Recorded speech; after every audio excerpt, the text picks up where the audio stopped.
আল্লাহ মহান সর্বশ্রেষ্ঠ, সকল প্রশংসা আল্লাহরই। দিবারাত্র সর্বক্ষণই সকল প্রশংসা আল্লাহরই প্রাপ্য।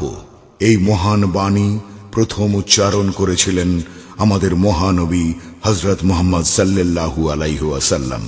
আল আমিন মুহাম্মদ আহমদ প্রিয় নবী হযরত মুহাম্মদ সাল্লাল্লাহু আলাইহি ওয়াসাল্লামের জীবনী থেকে ঐশ্বর্য বয়ান এবং বিভিন্ন ইসলামী বিষয় নিয়ে বয়ান করেছেন। জাতীয় সম্মাননা পদকপ্রাপ্ত সফল ইসলামী চিন্তাবিদ, মুফাসসিরে কুরআন, মিষ্টি ভাষী বক্তা, বাংলাদেশের বিখ্যাত আধ্যাত্মিক আলিমে দ্বীন ও তাত্ত্বিক আলোচক মাওলানা জুবাইর আর Rashid, MM all first class, BA honors scholar, MA scholar, all first class.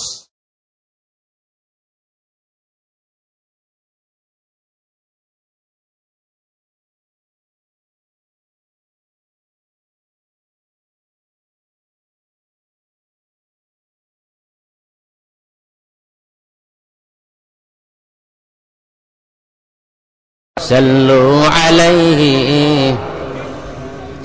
حرم إبراهيم مكة وهرمي المدينة بنى سليمان مقدسا وسفره أحمد منزلا بلغ العلا صلوا عليه ভালো করে বালাগাল আলামি মহব্বতে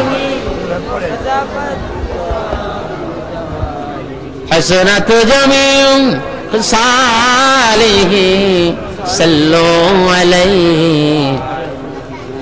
লিবাস বুল বশর পুশিদা مسجود ملك گشتم بتصویر محمد حامد محمود بدستم بلغ العلا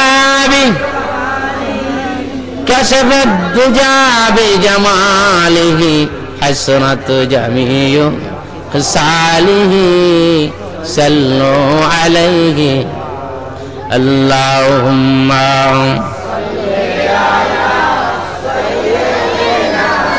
مولانا محمد وعلى آل مولانا اللهم آمين ربنا ظلمنا أنفسنا وإن لم تغفر لنا وترحمنا لنكونن من الخاسرين رب العالمين মোহাম্মদপুর 3 রাস্তা মোড় টাক স্ট্যান্ড সংলগ্ন কোরআনের মেলা জমেছে।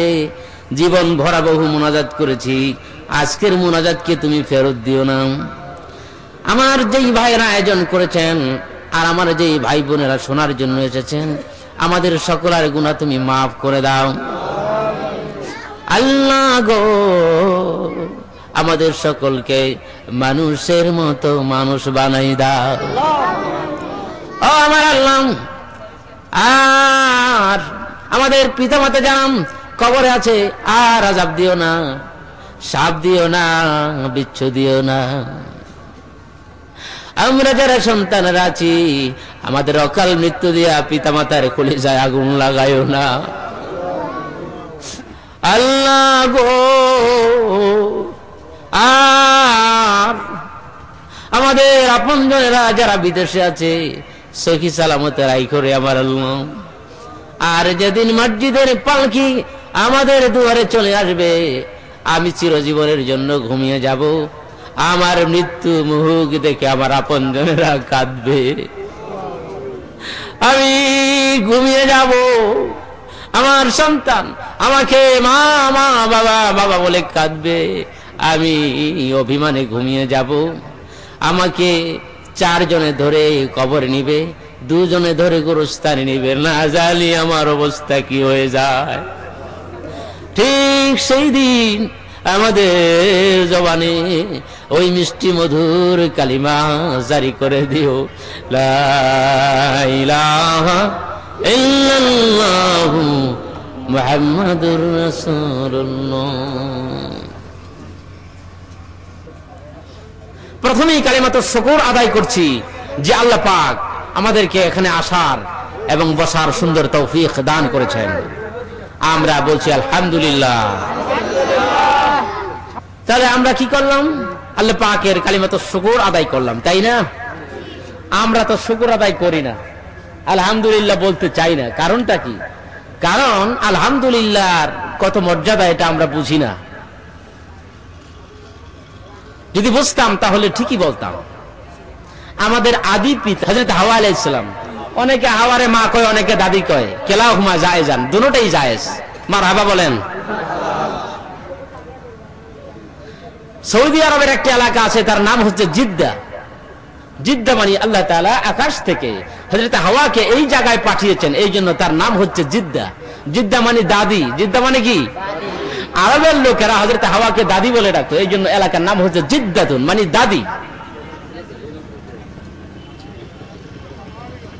তো হযরত আদম আলাইহিস সালামের ভিতর যখন রূহ দেওয়া হলো, রূহ যাওয়ার পর উনি একটি হাঁচি দিলেন। কি দিলেন? হাঁচি দেন না আপনারা? হুস করে আরেক বেটার ঘুম ভাঙিয়ে দেন হাঁচি দিয়া, তাই না? হাঁচি দিয়ে আদম আলাইহিস সালাম বললেন আলহামদুলিল্লাহ। চিল্লায়ে বলেন আলহামদুলিল্লাহ। আমরা হাঁচি দিয়ে কি বলবো? ইন্না লিল্লাহ। অনেকে ইন্না লিল্লাহ কইয়া হয়ে থাকে। ফেরেশতারা বললেন আল্লাহ তাআলা হযরত আদম আলাইহিস সালাম হাঁচি দিলেন আর বললেন আলহামদুলিল্লাহ। এখন লিখবো কি? কতটুকু সওয়াব লিখবো? আমার ভাইরাম, আল্লাহর হাবিব বলেছেন আলহামদুলিল্লাহি ফিহি সামানিয়াতু হরফ। আলহামদুলিল্লাহর ভিতরে 8টি অক্ষর আছে। কেউ যদি একবার আলহামদুলিল্লাহ বলেন, আল্লাহ রাব্বুল আলামিন আলহামদুলিল্লাহর 8টা অক্ষরের বিনিময়ে জান্নাতের 8টা দরজা তোমার নামে খুলে দেয়। তো ফেরেশতারা বললেন আল্লাহ তাআলা লিখবো কি বলেন? আমার আল্লাহ ডেকে বলেন, আদম রে, তুমি আলহামদুলিল্লাহ বলেছো, এখন লিখবে কি? ফেরেশতারা জিগায়, প্রশ্ন করে, রে আমার ফেরেশতা, আমার আদম আলহামদুলিল্লাহ বলেছে, সওয়াব লেখার প্রয়োজন নাই, এটা বাকি রাখো। সুবহানাল্লাহ বলেন। সওয়াব লেখার প্রয়োজন নাই, এটা বাকি রাখো। কিয়ামতের কঠিন ময়দানে যখন আদম নবীর নেকের পাল্লা মিজান টান দেয়া হবে, যতটুকু আমার বন্ধুর নেকের প্রয়োজন, ঠিক ওই সময় আলহামদুলিল্লাহর কারণে আমি সওয়াবে ভরে মিজানের পাল্লা, নেকের পাল্লা ভারী বানায় দিব। কাজী আলহামদুলিল্লাহর কত বড় দাম, ঠিক না?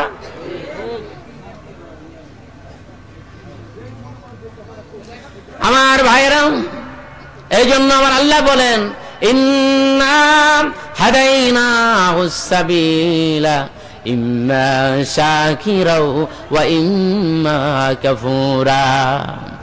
এই পৃথিবীর মধ্যে অনেক বান্দা আছে আমার, অনেকে আল্লাহ পাকের শুকরগুজার করে, অনেকে করে না। অনেকে জন্মের খাওয়া খায়, গলা পর্যন্ত খাইয়া একবার আলহামদুলিল্লাহ বলে না, আবার বলে খাওয়াটা বেশি জুইত হয় নাই, খাওয়াটা বলে জুইত হয় নাই। আমার আল্লাহ ডেকে বলে, বান্দা রে, তোর জন্মের আগে থেকে এই পৃথিবীটা আমি নিয়ামত দিয়ে ভরে দিয়েছি, তুই আমার নিয়ামত পেট ভরে খাইলি আর কইলি বেশি ভালো হয় নাই। তুমি কি এত নিটুর হয়ে গেলা? একবার কি আলহামদুলিল্লাহ বলার আমি আমার ভাগী হইলাম না? একবার আলহামদুলিল্লাহ বললে না কেন? কাজী আমরা খাইয়া দেয়া কি কমু? আলহামদুলিল্লাহ, সুবহানাল্লাহ। যেই বড় কই মাছ দেখে কইবেন সুবহানাল্লাহ। ভাইরা আমার, কেন? এগুলি আমল, এগুলি কি আমল? নেক আমল। নেক আমল আমরা কেন করি? যাতে মৃত্যুর পাথে হয়, ঠিক না বেঠিক? আমার কবরে যেন নূরের বাতি জ্বলে। প্রদীপ শিখা নিব নিব এই ভুবনে, এই ভুবনে জীবন সাথী কে আছে মোর, ভাবছি কবু মরণ আমার স্মরণ হয় না, প্রতিবেশী খানিব নিব। উষার আলো ধূসর হলো, দুপুর রবি আসর হলো। উষার আলো ধূসর হলো, দুপুর রবি আসর হলো। মাঝির তরির পাল চিরিল, যাবার কালে নিশি হলো। মরণ আমার স্মরণ হয় না, প্রতিবেশী খানিব নিব। মরণ আমার স্মরণ হয় না, প্রতিবেশী খানিব নিব। প্রেমের টানে সুরের টানে এই ভুবনের রঙ্গবানে, প্রেমের টানে সুরের টানে এই ভুবনের রঙ্গবানে। কি হবে হায়, কি হবে হায় নিদান কালে, আমার দশা শেষ ক্ষণে। মরণ আমার স্মরণ হয় না, প্রতিবেশী খানিব নিব। আলহামদুলিল্লাহ বলেন। মরণের কথা স্মরণ হয় না। কিন্তু আমার ভাইরাম, মৃত্যু স্মরণ হোক আর নাই হোক, মৃত্যু আমাদের ধরবেই ধরবে, ঠিক না বে ঠিক? হ্যাঁ, মৃত্যুর যন্ত্রণা হবেই গো, হবেই হবে।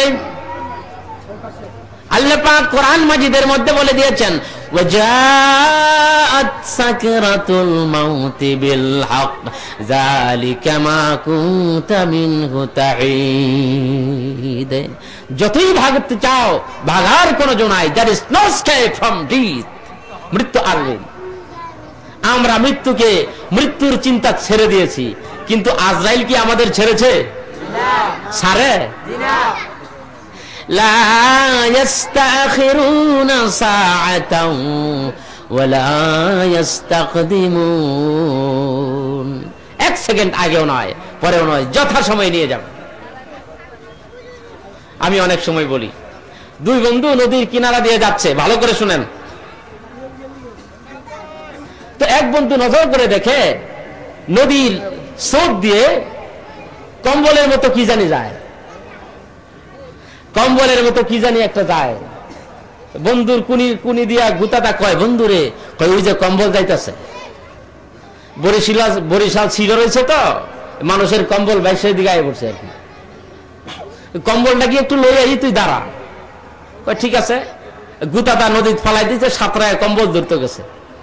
কম্বল যখনই ধরছে, কম্বল এত হারে দৌড়া বইছে। এটা কম্বল না, এটা হলো কুমির। কুমির ছিলেন, কুমিরে যাইতেছে, এটা খেয়াল করে নাই। তো কম্বল ধরতে গিয়া হ্যাঁ কম্বলে ধরে ফেলাইছে। তো বন্ধু নদীর কিনারায় থাইকা বলে, বন্ধুরে কয় কি, কম্বল লেকর জলদি সাও, কম্বল নিয়ে তাড়াতাড়ি আয়ো। কয় কম্বল নিয়ে তো আসতে পারতেছি না। কয় কম্বল ছেড়ে মেরে দিয়ে আয় ফর। मैं तो कंबल छोड़ा मगर कंबल मुझे नहीं छोड़ा। আমি তো কম্বল ছেড়ে দিয়েছি, কিন্তু কম্বল তো আমাকে ছাড়ে না। এটাই আমি বলি, আমরা মৃত্যুর কথা ছেড়ে দিয়েছি, কিন্তু মৃত্যু কি আমাদের ছেড়েছে? জোরে বলেন, ছেড়েছে? আমার আল্লাহ কোরআন মাজিদে ওয়াজ করে শোনান, কুল ইন্নাল মাউতাল্লাযী তাফিরুনা মিনহু ফাইন্নাহু মুলাকীকুম সুম্মা তুরাদ্দুনা ইলা আলিমিল গায়বি ওয়াশ শাহাদাতি ফায়ুনাব্বিউকুম বিমা কুনতুম তা'মালুন। তুমি পৃথিবীতে যা করলে তাই পাবে। সুবহানাল্লাহ বলেন। কিয়ামতের কঠিন নিদানের সময় যেদিন হয়ে যাবে, আমার আল্লাহ বলবে, বান্দারে ইকরা কিতাবাকা কাফা বিনাফসিকাল ইয়াউমা আলাইকা হাসিবা। তুমি যে পৃথিবীর মধ্যে আমল করেছিলা, তোমার আমলনামা খুলে দিলাম, তোমারটা নিজেই পড়ো। সুবহানাল্লাহ বলেন। বান্দা তার গুনাহ দেখে এমন লজ্জা পাবে, লজ্জায় মাথা নিচে দিয়ে ফেলবে, লজ্জা পাবে। আমার আল্লাহ বুঝতে পাবে আমার বান্দা গুনাহ দেখা লজ্জা পেয়েছে। আল্লাহর হাবিব বলেছেন, আল হায়াউ শুবাতুম মিনাল ঈমান, লজ্জা হচ্ছে ঈমানের অঙ্গ। আমার আল্লাহ ডেকে বলেন, আরে আমার বান্দা, গুনাহগার বান্দা, নিজের গুনাহ দেখে যখন লজ্জা পেয়েছো, যাও যাও যাও রে আমার বান্দা, তোমার লজ্জার কারণে তোমাকে সব মাফ করে দিয়ে জান্নাতে পাঠিয়ে দিলাম। সব গুনাহ মাফ। তুমি যে লজ্জা পাইছো, আর আমরা তো এখন লজ্জা করি না, যার তার সামনে ল্যাংড়া হয়ে যায়, ঠিক না ঠিক? এই যে অলিম্পিক গেম দেখেছেন, গেমস ল্যাংড়া হয়ে আইছে না মহিলারা, এগুলি রাক্ষসের মতো চাইয়ে চাইয়ে দেখছি আমরা। নাউযুবিল্লাহি মিন যালিক। পৃথিবী থেকে এই খেলাটা উঠাই দেওয়া উচিত, ঠিক না ঠিক? কোন মুসলিম এই খেলা দেখতে পারে না। মহিলায় ল্যাংড়া হয়ে আইছে, এটা কি দেখা জায়েজ? না জায়েজ। বাংলাদেশে দেখেন না মেয়েরা করে কি, সিনেমায় অভিনেতা অভিনেত্রীরা, নেতা নেতনি খেতনি কি পয়রা আয়ে, শরীরের কোনখানে কি আছে সব দেখা যায়। নাউযুবিল্লাহ বলেন। প্রত্যেকটা অঙ্গ প্রত্যঙ্গ জাহান্নামের লাকড়ি হবে। নাউযুবিল্লাহ বলেন।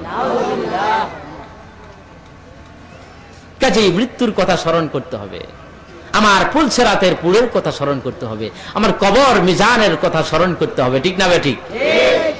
ময়দানে মাহশারে, ময়দানে মাহশারে, ময়দানে মাহশারে, নফসি নফসি আউলিয়া আম্বিয়া, ভয় কাঁপে থরে থরে ময়দানে মাহশারে। নবী রাসূলরাই তো নাফসি বলবে, আর তোমার আর আমার অবস্থা কি হবে? মৃত্যুর কথা স্মরণ করবে, আল্লাহ রাব্বুল আলামিন তার গুনাহ তত বেশি মাফ করে দিবে। কাজে মৃত্যুর কথা স্মরণ করব তো ভাইরা আমার, করব। কার মৃত্যু কিভাবে হয় আল্লাহ ছাড়া কেউ জানে না।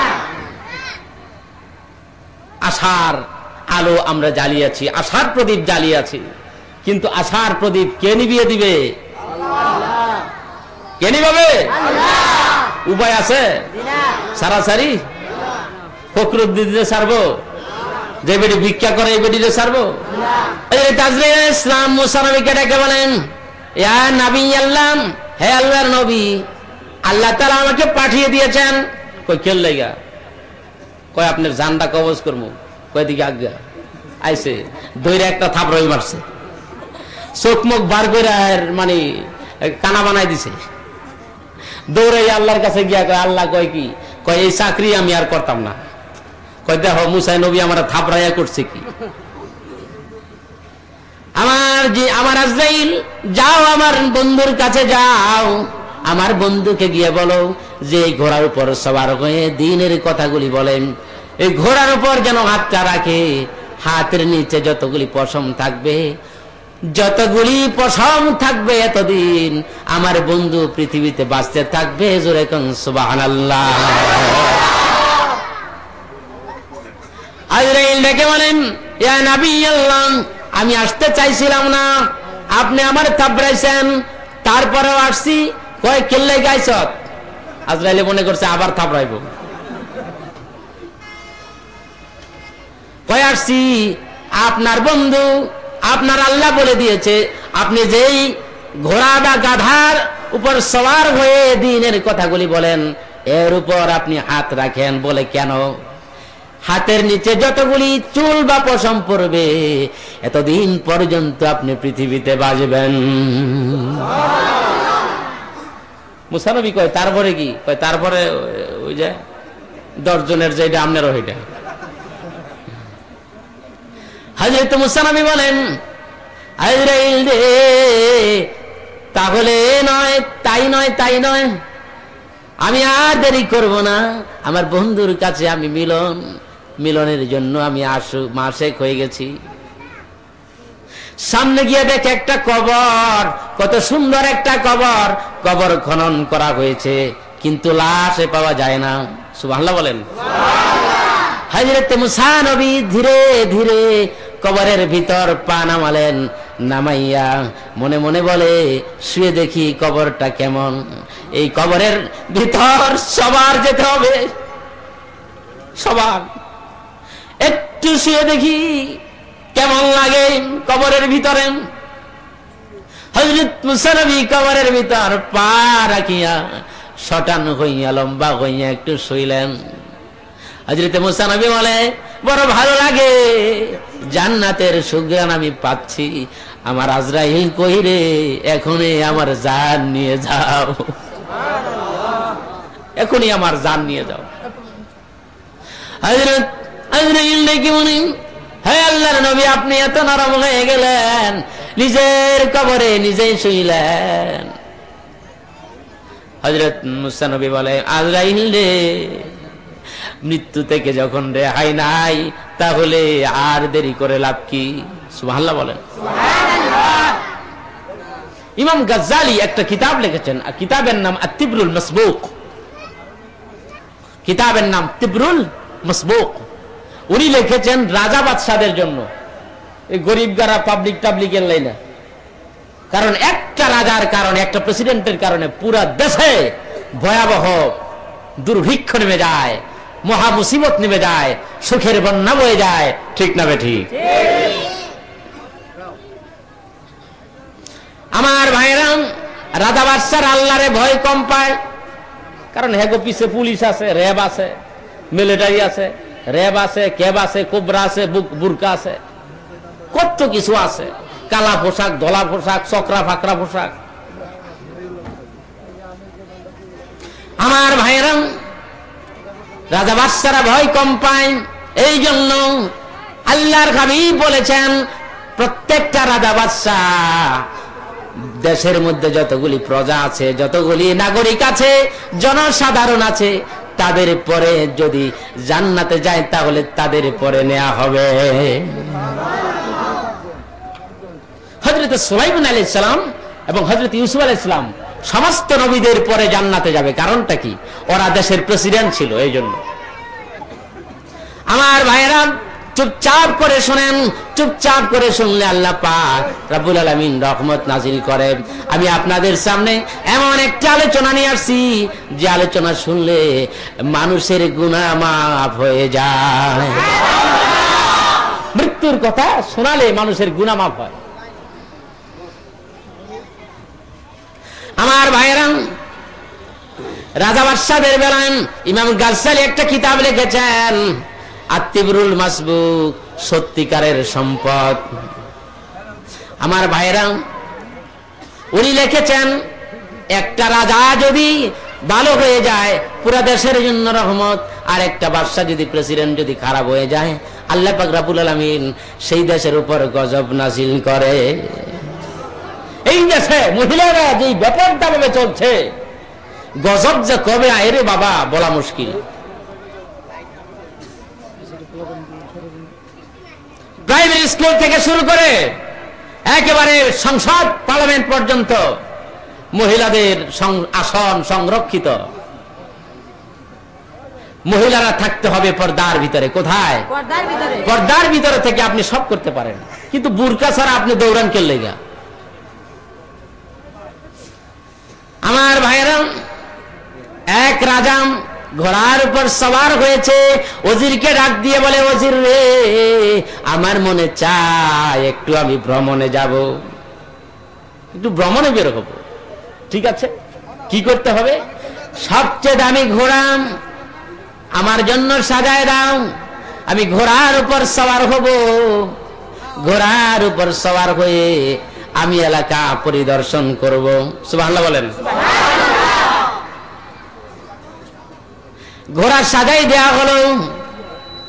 ঘোড়া যখন একটু চললেন, বাদশা নজর করে দেখে একটা লোক, গরিব একটা লোক, মাথার মধ্যে ছেঁড়া টুপি, গায়ের মধ্যে ছেঁড়া পাঞ্জাবি, হাতের মধ্যে ছেঁড়া ঝুলনা, পায়ের মধ্যে জুতা নাই। ডাক দিয়ে বলে, এ বাদশা মহোদয়, আপনাকে সালাম, আপনি কি আমার সালাম নিবেন? বাদশা কই, তুই হইর মানুষ, ভিক্ষা শিক্ষা করে খাস, আমার সালাম দিতে আসত কে লেগাস? সর, নাহলে লাত্তি দা পেট ফুড়ে যাও। গেছে গা। অনেকে আমরা সালাম দিলে সালাম নিতে চাই না। আসসালামু আলাইকুম, নাউজুবিল্লাহ বলেন। আবার কয় ওয়ালাইকুম, আবার অনেক কয় সালামালাইকুম। এইরকম হয়নি? এগুলি গুনাহ হয়। কি হয়? আসসালামু আলাইকুম মানে তুমি মইরা যাও। আসসাম শব্দের অর্থ হলো বিষ, পয়জন। এই জন্য সালাম দিতে হবে, সালাম নিতে হবে। ঠিক না ঠিক? সালাম দে, সালাম দিয়ে গান বানায় বলাইছে আসসালামু আলাইকুম বিয়ানশাও, আসেনি? সালাম আলাইকুম বিয়ানশাও। কত রকম গান বানাইছে। আবার পাঞ্জাবি দিয়ে একটা গান বানাইছে, ওরে লাল কুত্তাওয়ালা, ওরে পাঞ্জাবিওয়ালা, বুকে বড় জ্বালা রে লাল কুত্তাওয়ালা। লাল কুত্তারে ডাক পারে, কুত্তায় কই ঘেউ, তো লাল কুত্তারে ডাক করে। তা আমি মনে করছি আমার ডাকে, আমার গায়ে তো আবার পাঞ্জাবি। বুঝছেন? এই হলো আমাদের অবস্থা।